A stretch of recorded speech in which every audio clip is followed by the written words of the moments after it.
জামাত ইসলামী একটি মিছিল একটি প্রতিক্রিয়াও কোথাও ব্যক্ত করে নেই, স্টেটমেন্টের মাধ্যমে আমরা বলে দিয়েছি। আরও মজার ব্যাপার হলো দেখেন এটা কত বড় উস্কানিমূলক যে 14 দল তাদের মিটিংয়ে সিদ্ধান্ত নিয়েছে জামাত ইসলামীকে নিষিদ্ধ ঘোষণা করা হইল, এটা নিষিদ্ধ করা হবে এটা কিন্তু বলে নেই।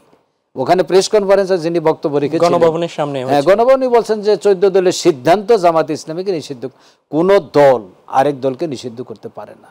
আর যে আইনটা বলা হয়েছে সে আইনে বলা আছে সুনির্দিষ্ট কারণ লাগবে এবং কারণটা আইনের দ্বারা প্রমাণিত হতে হবে। জামাত ইসলামীর বিরুদ্ধে একটি অভিযোগও প্রমাণিত হয় নাই, অপবাদ তো বহু দেওয়া হয়েছে। গাইবান্ধায় এমপি খুন হলেন, পার্লামেন্টে দাঁড়িয়ে মাননীয় তদানীন্তন প্রধানমন্ত্রী জোর গলায় বললেন এই জামাতি হত্যাকাণ্ড ঘটিয়েছে। পৃথিবীর যেখানে কিছু হয় জামাত শিবির সেটা ঘটিয়েছে। এই যে অপবাদ তারই একটা পার্ট ছিল এটা, যা আলহামদুলিল্লাহ যে বর্তমান সরকার স্বৈরাচারের সেই অন্যায় আদেশটিকে তারা এটা বুকে ধারণ করে নেই। কারণ স্বৈরাচারী সরকারের কোনো আদেশকে বহন করার জন্য অন্তর্বর্তীকালীন সরকারকে দায়িত্ব দেওয়া হয়নি। স্বৈরাচার উৎখাত হয়েছে, গণবিপ্লব হয়েছে, ছাত্র জনতার বুকের রক্ত ঝরেছে। সুতরাং স্বৈরাচারের যত আদেশ আছে সব কিছুই বাতিল করতে হবে, তার একটি আজকে বাতিল হলো।